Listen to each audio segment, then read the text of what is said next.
What you're about to watch is a completely raw, basically unedited, and basically uncut version of a Michigan basketball fan's reaction to today's game. So if you're a Wolverines fan, a rival fan, or a college basketball fan in general, go ahead and subscribe right here, hit that bell notification so you won't miss any of the action. Now, without further ado, here's that reaction you came for. Enjoy.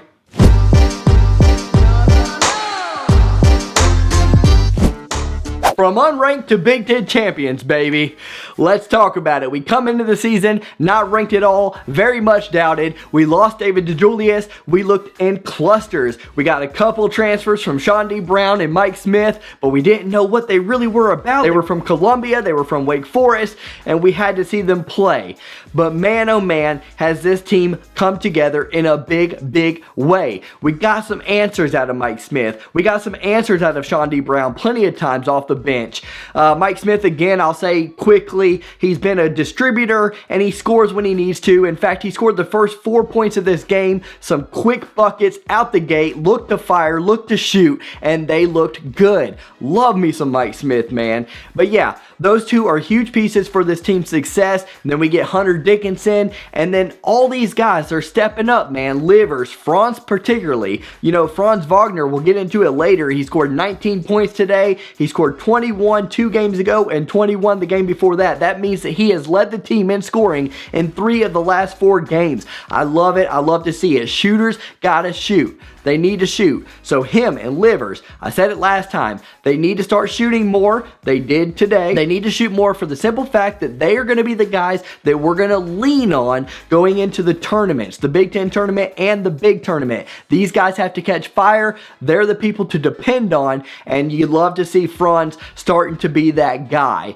Outside of the Illinois game, of course, he was 1 for 9 for just 2 points. But listen, the whole team was ice cold. What a way to bounce back now against Michigan State to beat Sparty, the in-state rival, out of that place called East Lansing by 19 points on our home court. I said it. I called it. It was going to be a 17-point victory for the Michigan Wolverines. We won by 19, so I wasn't that far off. A wonderful effort, to say the least, and a wonderful defensive effort. One thing that I noticed for Michigan State coming into this game, once I was actually doing the research and looking into their team, was that Henry and Langford were really it. This is a very this Michigan State team just does not have a lot of depth. So outside of Henry and Langford, if those guys aren't absolutely hitting and on fire, they're in trouble. And we saw it today. Only 50 points scored. That's not going to win you a lot of ball games. And it's a big reason why they're 14-11 this season. Coming into the game, they were one of the last 4 teams in, according to Joe Lunardi and Bracketology. And their name has a lot to do with that. It's a big help in that case.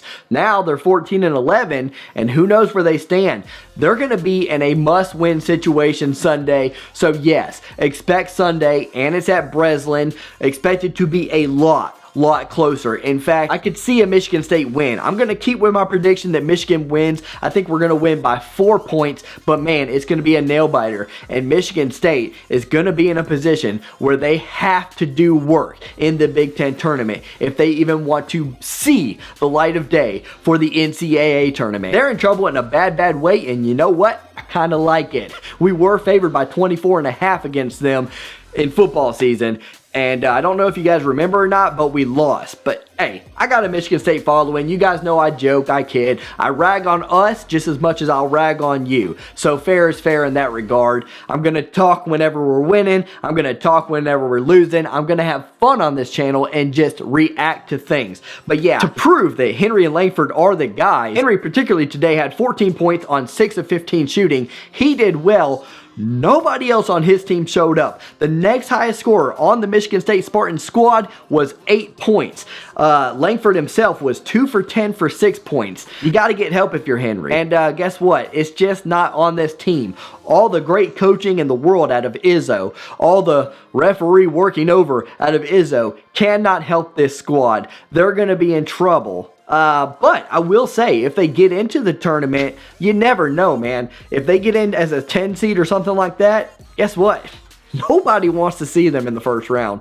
Nobody wants to see them in the second round. You don't want to play against a kind of team like that that can recruit like that and can have that talent. They just haven't displayed it necessarily. So yeah, wouldn't want to see them in the tournament, to say the least. But we're not going to have any issues with that because we play in the same conference, and so the odds of us playing Michigan State, we'd have to beat them in like the Elite Eight or the Final Four, and I don't foresee them getting that far. Wagner today, as I said, was 6 for 12, 4 for 6 from three-point range, so way to shoot that long-range shot, Wagner. Love to see it. 19 points. Dickinson, big down low, 6 for 8, 10 boards, 14 points. What a day out of Michigan. Again, they continue to get a lot of help from a lot of different guys. There were a lot of scorers that had like the 8 to 10 point range or what have you. Just a lot of help in general. The bench a little bit weak today again, so that's alarming. We're going to need help from them. We got like 22 points from them last game. That was pretty good, but the game before that we only got 3, and I think today it was like 6 points or 9 points, something like that. It wasn't a lot. Gonna need help off the bench for sure. Can't expect your starters to pull you through each and every game. In the NCAA tournament, you have to win 6 games. So you're gonna need help from your bench more than likely at some point in time. So Shandy, my boy, you got to step it up. You got to play a little bit better. Stop looking so nervous. I know you got a good squad. You're on a good team. But you're a big part of that. You're a big part of that success. So shoot like it. Act like it. I know you can do it because you've shown it. What's left for Michigan? Obviously, we have Michigan State. We might even see them again in the Big Ten tournament.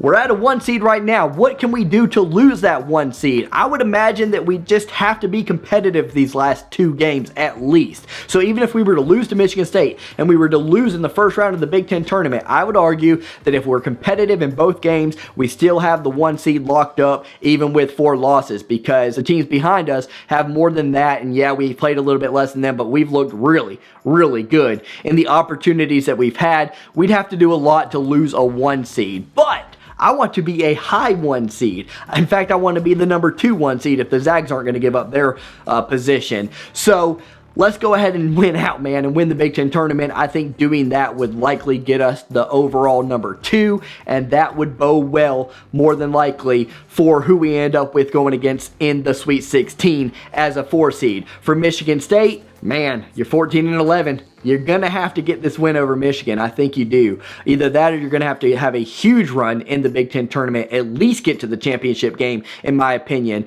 You need this big win. One more resume builder. You already beat Illinois. You already beat Ohio State. A win over Michigan would really look good along with your brand and image as Michigan State. You should be good to go from there. Last thing I'll close out on, our boy Juwan Howard. Wow. Juwan comes into this squad, myself and a lot of others thought, you know, the guy can recruit. We know he can recruit. We know he's got that Fab 5 swag. We know he has that juice. He's got it all, but he didn't have the experience. So what were we going to see? Well, what we're seeing is my man makes a lot of great adjustments. My man has a great delivery, a great approach. He just is optimistic. He's positive. He's fun. And I loved seeing him in the celebration and the waning moments of the game. And as the game closed, hugging people, looking like he was going to cry, smiling, happy tears, all kinds of great stuff, man. What a guy, man. He's got a great personality, and he, in my mind, is going to be our coach for a long, long time. He wants to be there. We want him there. And guess what? He's not just a recruiter, man. He's showing that early on. So Mike Valenti, if you're watching, you were wrong on that one. I might even do a video on it in the future, because I saw a video where you said 2 years ago he was a bad hire because of his lack of experience. I, as a Michigan fan, I mean biased enough, was willing to wait and see and take that approach, and sure enough, we waited, we sawed, and we saw some great things. Yes, I said sawed on purpose the first go around. Michigan, it's time, baby. Beat Michigan State on Sunday. Let's do it again on the road at Breslin, and let's win the Big Ten tournament and the NCAA tournament. That means we have to have like 10 straight wins? We can do it. I mean, we're 19-2, so we're definitely capable. Michigan with the big W, 69-50. 19-2, as I said, number 2 team in the nation. We'll see if we drop at the beginning of the week next week. Until next time, guys, go blue. Thanks for being at the streams, and we'll see you for Sunday's stream against Michigan State. Gonna need all the maize and blue support that we can get. Until then, God bless and have a great day.